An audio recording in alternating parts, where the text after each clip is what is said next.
Good evening and great games at your table. I'm Jonathan Albin, and this is NycosRPG. This is the Gnome Nightly News, and it's the Nightly News from the Gnome News Network, but I didn't get that fixed, so we will deal with that as it may. Tonight we're going to have stories coming to you from three of the locales of Nykos, one of which is a current campaign, and the other two are projected campaigns to be launched in the very near future. And in either case, the purpose of the episode here is to bring you up to speed.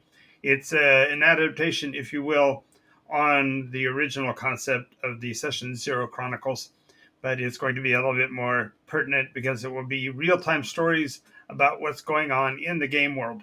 And if you are a fan of science fiction, fantasy, adventure stories with a long tail, this is right where you want to be because this is what we do now. So sit back, relax, and leave the driving to us, so to speak, and feel free to join us in the chat.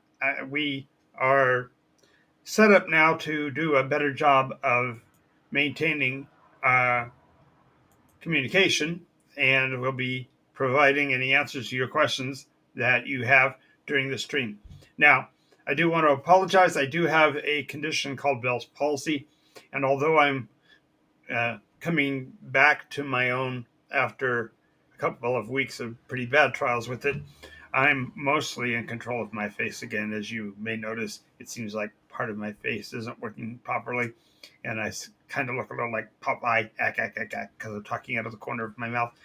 But that is only a byproduct of this condition, and it will improve and has improved again before. So just please put up with that if you would.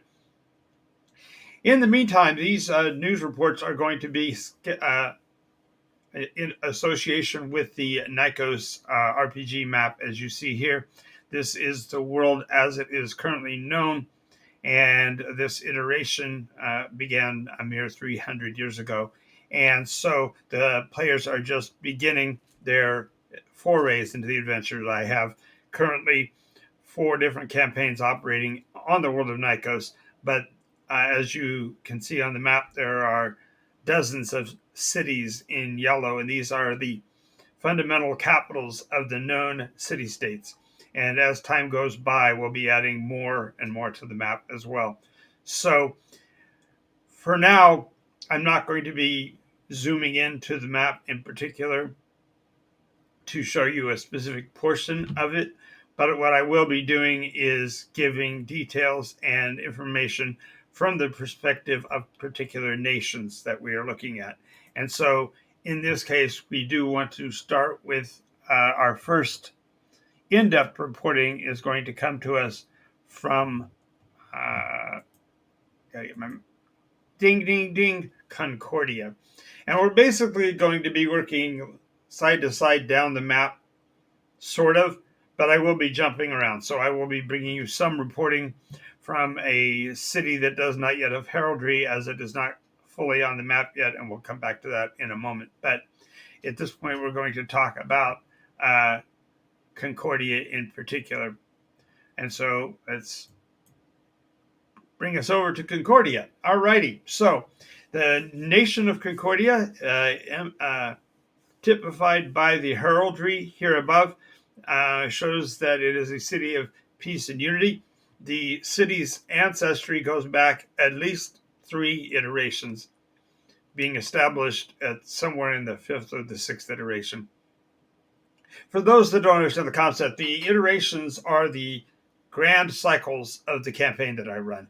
The story itself, from end to end, is roughly 6 to 7 years long. It varies a little bit, but generally speaking, it's about 6 years or so. And so you'd have to play in a game week over week for 6 years to see the whole grand story. So in this case, we're at the beginning of the 9th iteration. And as it being the beginning of the 9th, we have our first stories coming out of this iteration begin in the year roughly 300 9I. And that is the nomenclature that dates from the known ending of a previous iteration and moving forward. So there have been a total of 9 iterations, but the initial iteration, the first iteration, wasn't numbered that way. And so it was only after the concept of the iteration was realized that things were starting over, so to speak, that the campaign was rolling session over session into another go round, so to speak, that they started, for example, minting coins.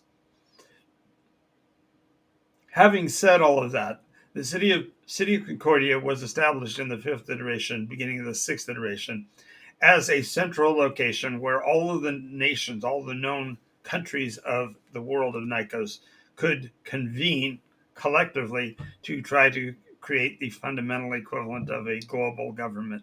Of course, this is in a setting that is fundamentally medieval and has several dozen different types of governmental systems. So it kind of is, Concordia is kind of doomed to always be a problematic country. But in this iteration, it is actually forming as a sort of theocracy. The governmental system is currently operated by a group calling themselves Prismatics, and they are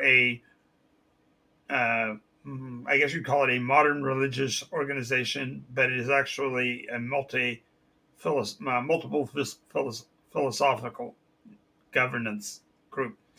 It's operated under an actual group of individuals who have begun to institute the worship of a goddess known as Mary, and she is a goddess of life and things like this. But at this point, the concept of religion and the concept of adhering to some form of religious order by its own definition is sort of kind of hedgy. And so we're not going to be talking necessarily about that, but we are going to be talking about some things that happen at this iteration, at this point in time, that have become public knowledge.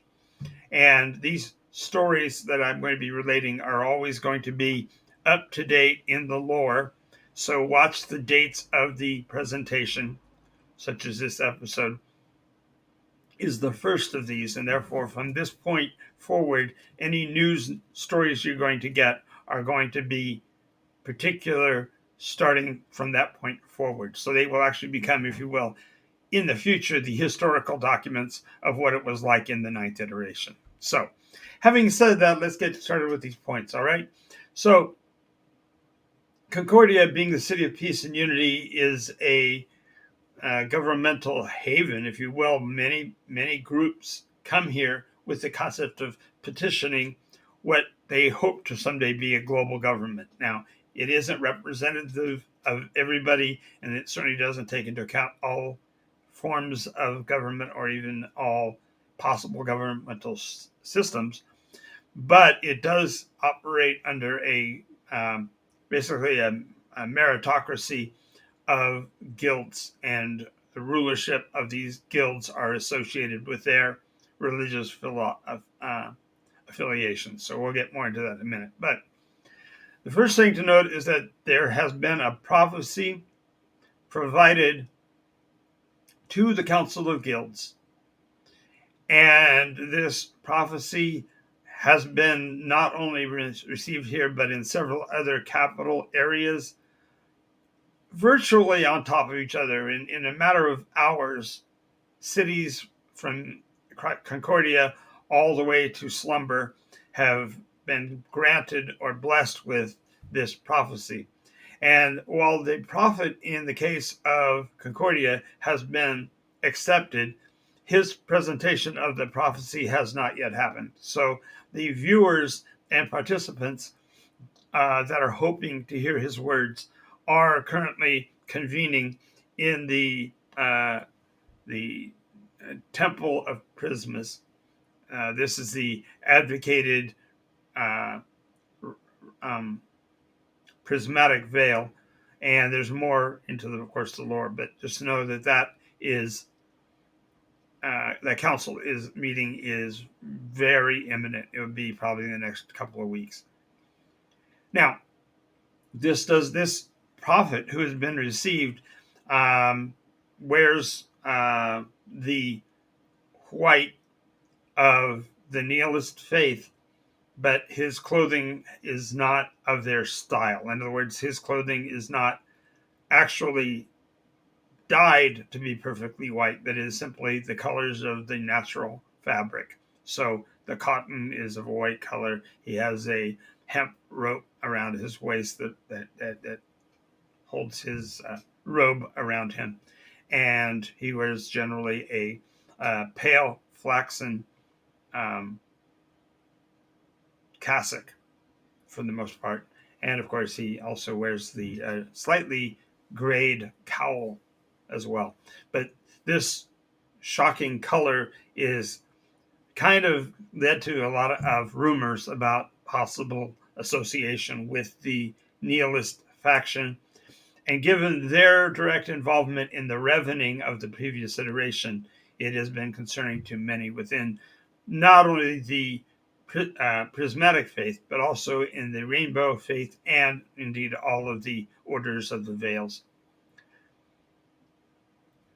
Moving on to our next story, we're going to be talking about the Prismus Iris lawsuit.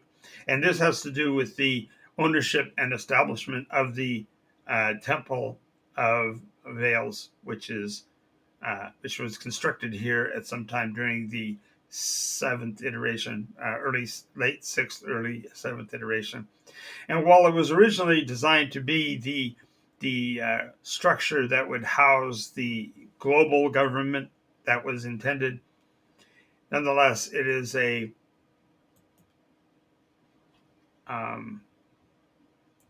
very well-known landmark, and the desire to have this landmark become sanctioned by one religion or the other has led to a major lawsuit. Now, the members of the Koramite government far to the west has already suggested that they will send mediators to resolve this, but it has not been yet determined whether or not the city will accept such an active group to I guess you would say, handle their lawsuits. And there's much to do with the Koramite government that plays into that. So we'll be watching this story for you. Now, on the next story, we're talking about the Hands of Roha. These are a group of fundamentally members of the Ways of Roads, and with some outriders from the Ways of Wilds, who have established for their countrymen, those of Almaria, a reputation for being particularly good cartographers, mappers, trailblazers, and road builders. And with that, the Hands of Roha have actually put the Olmerians on the map in this case, because this is the first international allegiance agreement that has been accomplished in this iteration. The members of the Olmarian culture who take up arms group into bands of 5 dedicated soldiers, rangers, and such that combine together to create the Hands of Roha. And these individuals are considered to be very dedicated, loyal, and trustworthy. And so this step shows how Concordia as a nation wants to be a forerunner in the unification of the lands of Nykos for this iteration. As many people of this iteration are aware, there will be wars and rumors of wars, deaths and damages done across the globe. And those who are dedicated to the concepts of Concordia want to fight for the unification as quickly as possible to possibly reduce the amount of individual deaths. Historically, they have kind of a checkered past only because in the 8th iteration, the hands of Roja were virtually unknown in military action, save against the coming of the swarm. But we're going to be going to a break here in about 60 seconds. At this point, I do want to thank you for watching NycosRPG. This is the Gnome News Network's nightly news, and these are the 9 news nuggets you need to know about the city of Concordia. We will be coming back after our commercial and continuing into 5 more stories that are really important for you to know if you are traveling in the area of Concordia. Until that time, if you have the opportunity, why don't you go ahead and follow the channel so you'll be able to get these updates. We're on the air every night at 11 p.m. and we'll be doing these news stories going forward, interspersed, of course, with my standard GM soapbox and things like that. But generally, the news stories will always be the primary portion. And each night we'll go over 1, 2, or maybe even 3 nations and the 9 news nuggets you need to know from each one of them.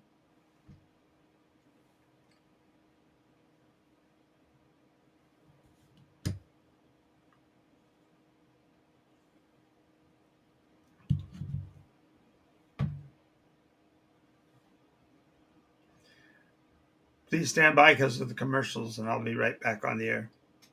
If you're able to see me and a commercial hasn't started, I usually try to hold out for the breaks because I don't like to leave people who are listening in a lurch, not be able to follow up on the stories. So if you want to be a part of the conversation, of course, feel free to drop a line into the chat. I respond to everything that comes in one way or the other, and I'd love to hear from you. If you haven't yet, go ahead and click on the follow button here on Twitch, or you can check out our YouTube channel, which is at NycosRPG.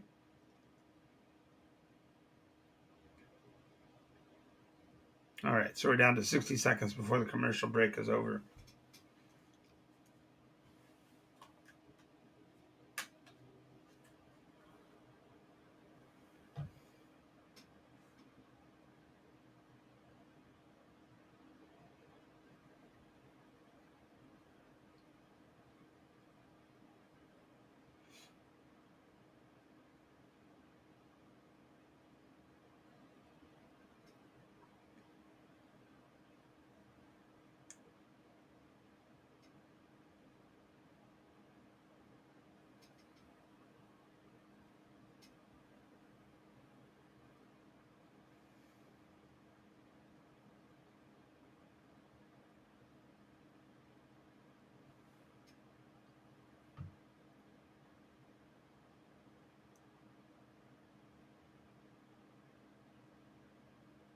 All righty, we're back from the commercial, and we are in the 9 news nuggets you need to know from Concordia. We were talking about the hands of Rojas. In particular, I wanted to make you aware that the contract they have received is to traverse the borders around Cryopathia, around Concordia, and attempt to reestablish the elemental and climatological controls of the previous iteration. It's a big project, but the speaker for the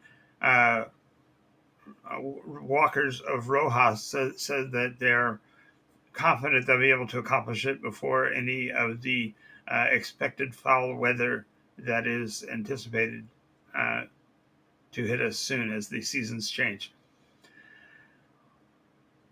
In downtown Concordia, there was great rejoicing today as they installed Councillor Darius Tyndall to the Council of Guilds as the first speaker.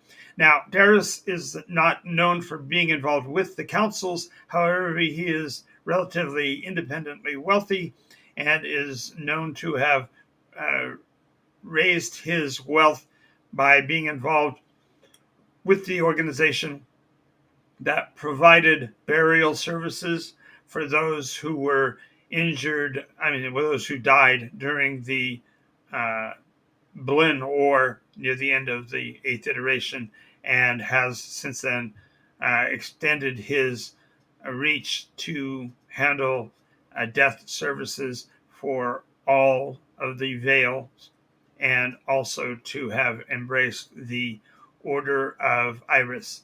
And having done so, was very animated today when he talked about the projected advancements that he intends to bring to the city in the near future. So we'll be watching his career with great interest.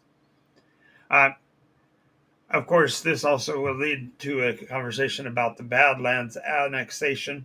As you may know, the Badlands of Chuntroa have fallen into open rebellion with the reinstatement of the Giants Ordning, and the Aruk of the northern Badlands, having been devastated by the loss of their livelihood in the previous iteration, are scrambling to find places to reside and to perhaps repair and rebuild. And so the Council of Guilds of Concordia has determined that it is probably in their best interest, that is, the RX best interest, if they would agree to be annexed by Concordia until such time that their numbers return to pre-invasion times. And so it's going to be a tough conversation to have, because there are many who have remembrances of when the Gildan Tide used to regularly fly over the borders and devastate the villages and cities near the edge of Concordia's freehold zone. So this is going to be causing a relatively dangerous challenge in the future. Now, let's go ahead and also talk about something that's on the positive side, and that is the Everflame Resort near the center of all of the previous wonders of the 8th iteration, has finally opened the Everflame Resort. And so there are hot tubs and firewalking and many other fascinating and exciting challenges that await those who would like to spend a few weeks near the edge of the Everflame. Many of you may have not yet had the opportunity, but to the east of the capital of Concordia, there is a lake of considerable size that has been burning for more than 300 years with eerie magical flames. And while some have accused the handlers of the Everflame Resort to malevolent forms of magic and perhaps deals with extra dimensional beings, which of course would be against Concordian law, the accusations have been so far claimed to be baseless. And while there were several setbacks as they were building, the Everflame Resort now has accommodations for more than 1,000 visitors, and even includes a firewalk tour of the ocean of the lake's edge, even to the point where the invocation was said to have been triggered. So, if you get an opportunity, catch a ride out from Anchorage or Concordia and visit the Everflame Resort. Alrighty. Now, today does mark the beginning of open dragon season in the Dragonbone Pass, and there was a horrible tragedy at the beginning, as it seems that a unexpectedly elder dragon made his appearance known at the official launch party that was set up by the Moot Master of Anchorage, and we'll talk more about him in a moment. But the the dragon it is said, is accused of ending the lives of something like 300 dragon hunters who had gathered in Anchorage in advance of this. And while Concordia was not directly involved in that, we do have two of our citizens that were part of the number who are now dead. And so the tragedy brings to our mind those brave souls that are willing to go out and deal with the dragon scourge early, and we anticipate that there will be a great harvest this season. Now, let me also talk about the fact that there's been a resettlement agreement reached with the Inanderans.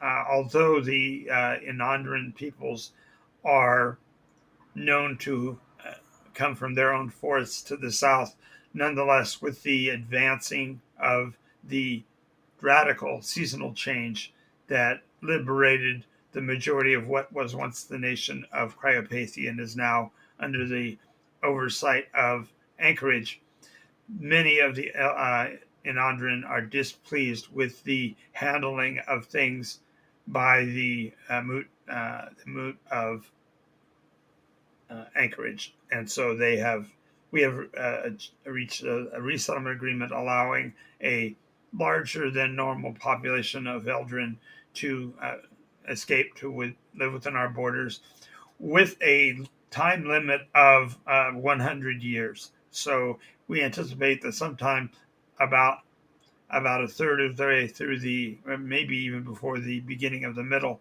of the iteration, they will return to their homelands or be repatriated back into Anchorage. I also need to note that there has been an increased amount of recruitment for the excavation efforts in the ruins of Orichalcum. As you may recall, at the end of the iteration, the city of Orichalcum had been overrun by the swarm, and though that would normally be a devastating point, it seems that about one out of 10 of the buildings of Orichalcum remained standing. And so the city's ruins are now being excavated by professionals. And so there are several unions in the city who are working to bring teams out to do the searching and rescuing of any survivors, and also to reestablish any claims to the property. There is a rumor that there may be a land rush into the valley of Orichalcum, but that has not yet been verified. So keep with us for that news going forward. Now, let's get ready to move on to our next country that we're going to cover. And while I do have some information that's coming in from Slumber, it's incomplete, and so we may not get to that tonight, but let's take a look at this. So I'm going to move down the coast a little bit to Anchorage.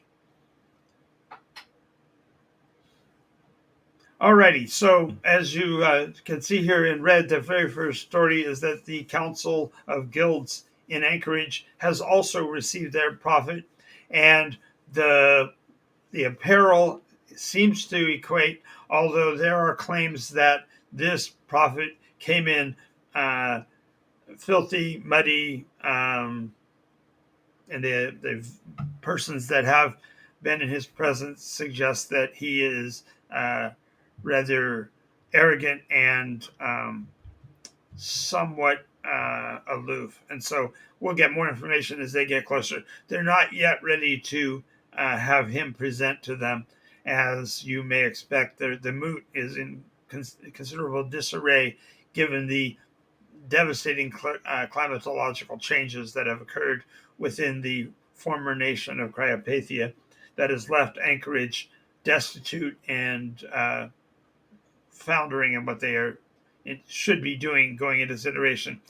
That does bring to the fact that the annual moot meet, which is generally held near the beginning of the beginning, has been canceled again. There have been no actions taken to even have an election of the moot members. And so this is not a surprise, but it does lend itself to the idea that the country of Anchorage might be in difficulty and may face greater challenges in this iteration than in the last few. Now, on the other hand, the good news this week was that a caravanserai of the Jubilethans has been announced. It seems that the Jubilethans have appeared before Moot Master Agabus and the others, and we'll go more into his tale in a minute. But the Jubilethans making their announcement gives hope that there may be assistance coming for them during this iteration. It has been noted that the Jubilethans have been absentia for the last 3 iterations in any practical way, and their active appearance, not only here, but will be noted in a moment, in slumber, suggests that the Jubilethans may be returning in force, which does bring some hope to this iteration. Almost directly on the heels of that, however, the Blinn Hegemony sent a group of speakers, including their rather infamous chief speaker or first speaker, Pith Bottle Phlegm. Yes, and I have fun with that name with my current condition, but Pith Bottle Phlegm and the Blinn Hegemony have delivered their list of demands from the peoples of Anchorage. As you may recall, the War of the Blinn that briefly preceded the iteration's end did functionally decimate the Blinn population and destroyed their apparent leader, who would be, according to most recollections or most awarenesses, to be Pith Bottle Phlegm's ancestor, therefore putting them in a state of destitution. And so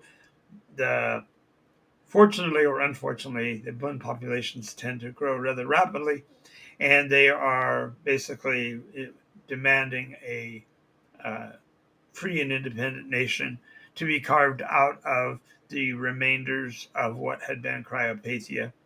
Given the reduced population of Cryopathia due to the devastation of the climate change, there is a possibility that they may have to acknowledge the Blinn claim, but that is yet to be seen. Now, it is important to note that we don't have it here in our list, but there's a breaking news story that says that just today, Moot Master Agabus has been reinstated.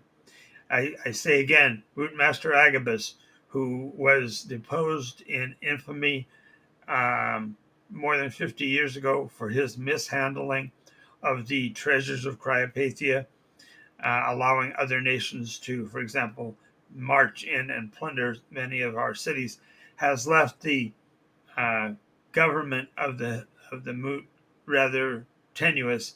And with his strong voice, there's a possibility there may be a resurgence of some of the old ways. And so that's an important thing to notice. Now, in order for that to happen, of course, this would lead to a negotiation that might increase the caravan corridor's safety. The majority of trade coming into Anchorage has been diverted through Bergeron for economic and logistic purposes. The nation of Bergeron was far more prepared for the elemental and climatological changes, and therefore provided a lifeline to the Moot, even as the Moot was sort of imploding. And so the concept here is that they have therefore gotten support, and therefore if the Blinn hegemony can reduce its number of random raids and attacks on the caravans, the caravan profitability will go up, and that'll take some of the pressure off that's been placed on Anchorage by the Bergeron government. Also, the talks about the repatriation of the Andondrans, who are currently occupying the valley near the Elcris. Their second home tree is not going well. The Eldrin population is adamant that this is holy land to them now, and are basically balking on the reduction of their numbers in the area. And with that, of course, and a lack of effectiveness in the moot, it may be some time before the Eldrin population is actually repatriated, or perhaps new borders might be negotiated. That's still far off in the distance, so we don't know how that will go. Now, in association with those things, there is a considerable amount of dredging that continues in the area known as the Wall. At the end of the last iteration, the glacial wall between Anchorage and the Bergeron holdings, and the Anandran forest basically was flooded with the glacial ice melting in a mere 100 years, and it caused all kinds of havoc and danger for the population. So there are still those that are offering some rather unique exploration opportunities to actually go into the perimeter of the Everdark through these holdings along the wall that were originally drilled there or dug there by the Blinn. Uh, as part of the Blinn hegemonic discussion, they are willing to return a considerable portion of the wall establishment back to the moot. But this, again, has not yet been determined or even fleshed out. So if you're in a position where you're needing to develop a new group of adventurers and want to, you should look into possibly picking up some of the dredging jobs. And this is particularly noted because right now the guilds and unions of the moot are poised to strike. Granted, it's perhaps one of the worst times economically for them to do so, but the destabilization of the moot's cash flow and economics conditions has put the guilds and unions against the wall, and they are pushing back. And this also has led to some additional unique opportunities, such as the fact that the Barrel Guild, in trying to reestablish locations for trade, are offering a very advantageous program if you wish to help them remap Cryopathia. And this mapping project is not only very profitable, it does promise a considerable land holding at the end of the iteration. So these are things to consider if you are an adventurer or know of some. We are coming up on the next commercial break, I fear.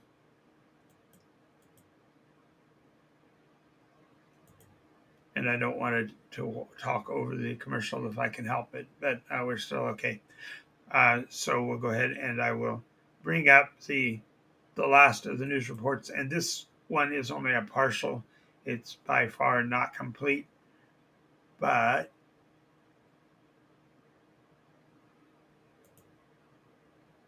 all right, in this case, Slumber does not yet have its heraldry up, and that's partially because the guild is in flux. They have already received and accepted the prophet and have heard his words. These are available if you are a member of our Patreon program. You have access to our Discord, and thereby you can go in and take in the words of the prophet, so to speak. And this was presented in front of the full Council of Guilds, and quite favorably accepted, I might say. Several other stories, of course, are important to Slumber, and I'll get to them as we go along here. It appears that the scouts for the government of Slumber have not been sent out directly, and so there are only scattered reports of the approach of the Southern Army, but it is known that somewhere in the last week or so they have crossed the Erebus River and are now formally outside of the area known as the Savannah and are moving north towards Slumber and in a much more direct route than anticipated. Uh, there's not we're not at this point we're not even sure whether or not they are the forces of uh, pardon me Prince Barris or of the Bavar regime, or if it is a draconian remnant. But either way, we will be keeping you up to date on what's going on with that advance, as it does bring potential danger to the city itself. Now, from a criminal standpoint, the arch criminal Xerix, who has been involved in the Sheaves government, the Sheave Union, and other guilds within the city, has continued to make his presence known, including several eyewitness accounts of his apparent attempt to uh, encroach on the council meeting wherein the prophet made his presentation. But this has not yet been substantiated. So do remember, if you have an eyewitness engagement with Xerix, uh, he is known to be armed and extremely dangerous, and the public is recommended to avoid direct contact and to report him to the uh, Ruberic Ruberic Knights, who are acting as the city authorities at this time. Uh, on a much more dire note, there has been a proposed hike in the price of iron and bitumen in response to the approach of the Southern Army. If they are allies, this will probably be averted, because the iron and bitumen will more than likely be sold into the hands of this military for their own support and advancement. But if not, their arrival will cast very serious concerns about whether or not we will be able to continue getting those resources from our grim allies in the Silverblades.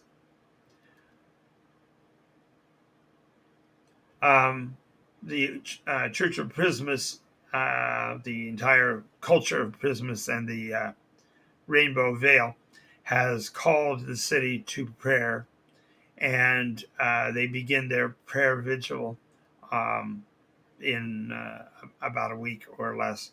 And so, if you are a follower of Prismus, make sure you check in with your uh, nearby priest and determine what hours you should be making yourself available for the support of the faith's ardent prayer process to attempt to avert what might be the next war, the first war of the iteration. So, on a similar note, however, the vendors along the route have begun to withdraw their um, trade booths, claiming that they're shutting down for some kind of seasonal reason.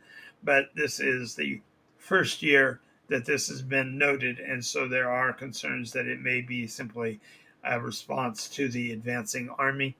It is known that there are several uh, uh, Undran units that have amassed beneath the city in recent times, which has driven up positive trade for the undersky vendors who take the risks and operate down there. But um, the real dangers here have to do with whether or not the Trolorans or the Grey make up any appearances. So again, civilians are requested to report any uh, curious or strange interaction between the Eldrin Everdark.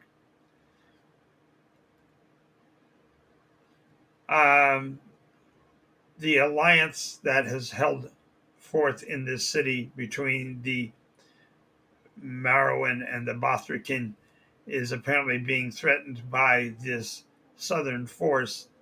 If they are indeed draconian, there may be an attempt to reinstate that governmental system, although they were fundamentally devastated and gutted at the end of the last iteration. If they are Bothrikin, it could mean problems.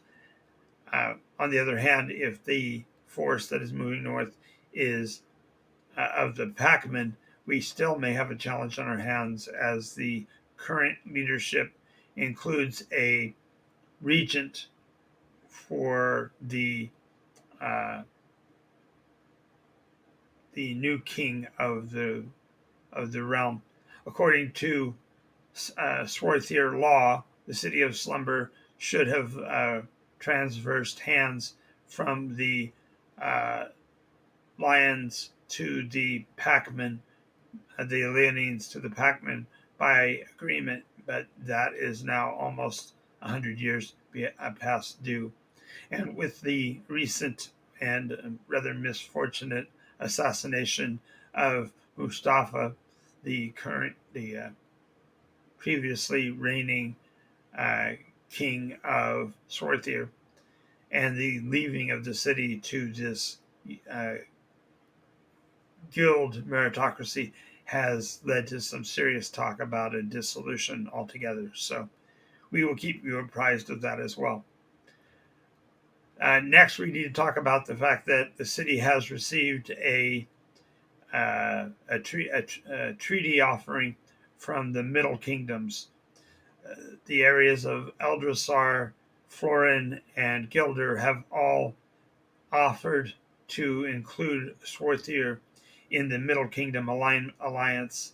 The MKA has been involved off and on through the last two iterations, although the surprise growth of the cult of Callisto, the developing nation of of Draconia, which is currently established on the map and considered to be a viable city, is still under contest by many who feel that a governance by one of the dragon kind would be particularly dangerous. Now, this, of course, flies in the face of advocacy from Valara, where Valer, the first dragon, made his historic crossing to Nimbus.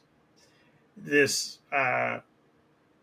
was seen, of course, as a positive thing, that a dragon could be a leader for a kingdom and leave a nation in peace. But with his departure, there are those who would challenge even the uh, militia and soldiery of Draconia. Of Valara. So we will see. Now, the final story for today from Slumber is that the unions, in the light of the prophecy, are concerned indeed that the Southern Army may be here for martial reasons, yet they challenge the price hikes, saying that it is more important than ever that the suppliers hold the line on price cuts and maintaining the lower price structure, so that the advancement in the building of a civil defense before the impending, what they call, invaders arrive. So we will see how that goes, but we'll keep watching this channel for additional updates. We are coming to the end of the show, and I want to thank you for watching NycosRPG's Gnome News Network.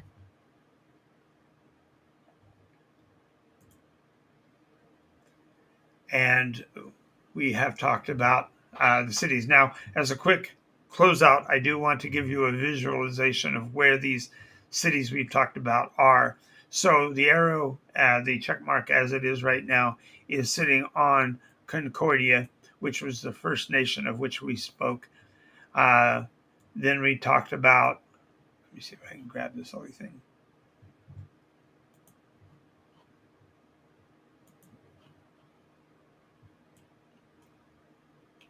Then we talked about Anchorage, which is here. And those two nations are relatively close to one another, and they are allies currently and working together. The next one that we spoke of is theoretically not on the map, but it exists here, and that is Slumber. In the next week or so, I'll be adding the city to the map because it has been established, and the anticipated benefits of cityhood also have manifested in the last week or so. So that will make a much more dynamic location. Next week, we'll have 3 more nations to cover and more stories to tell. And if there are any increases or improvements in any of the cities we talked about this week, we'll definitely talk about them as well. Again, I want to thank you for your participation today. If you have any questions, feel free to post them in the chat box or leave a comment.